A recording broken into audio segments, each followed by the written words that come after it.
En tant que diplomate, j'ai connu et j'ai rencontré Pascal Boniface tout au long de ma carrière, à la fois au Moyen-Orient, un peu moins en Amérique latine, en Russie, en Afrique. À chaque fois, j'étais frappé par l'indépendance de ses analyses et aussi le fait, c'est un peu subjectif, qu'elles correspondaient souvent avec les miennes. L'IRIS m'a toujours donné l'impression d'être une voix indépendante. Sa constitution, en dehors de l'État, puisque en fait c'est un organisme indépendant, mais le fait aussi que l'IRIS est un contact étroit avec tous les acteurs de politique étrangère, aussi bien privés que publics, donne à l'IRIS un point de vue très particulier, un peu en surplomb.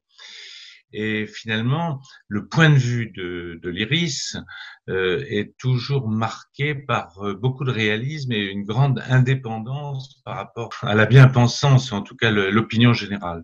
Et donc, ça enrichit considérablement la réflexion. Je dois dire aussi que depuis que l'IRIS est devenu un établissement d'enseignement, permet en fait aux chercheurs de s'appuyer sur les deux piliers essentiels qui font la légitimité du chercheur, à vrai dire, c'est-à-dire les publications d'un côté et l'enseignement de l'autre. Et ce qui fait qu'un chercheur est particulièrement heureux de travailler à l'IRIS.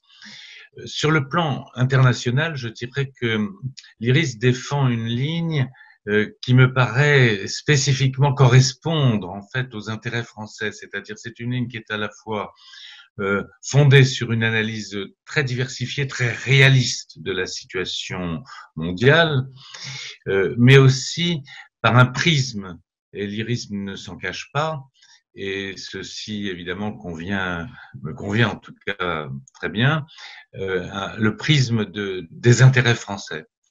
Donc il y a à la fois un grand réalisme et une sorte d'universalisme du point de vue de l'IRIS, avec la prise en compte des valeurs, du message que, par exemple, la France peut apporter en matière de droits de l'homme, de démocratie et tout cela. Mais il y a aussi le prisme des intérêts de la France. Et cette synthèse est particulièrement harmonieuse et particulièrement heureuse dans l'IRIS. Et c'est pour ça que l'IRIS a une réputation internationale qui est croissante chaque année, parce que c'est à la fois un point de vue français et un point de vue universel.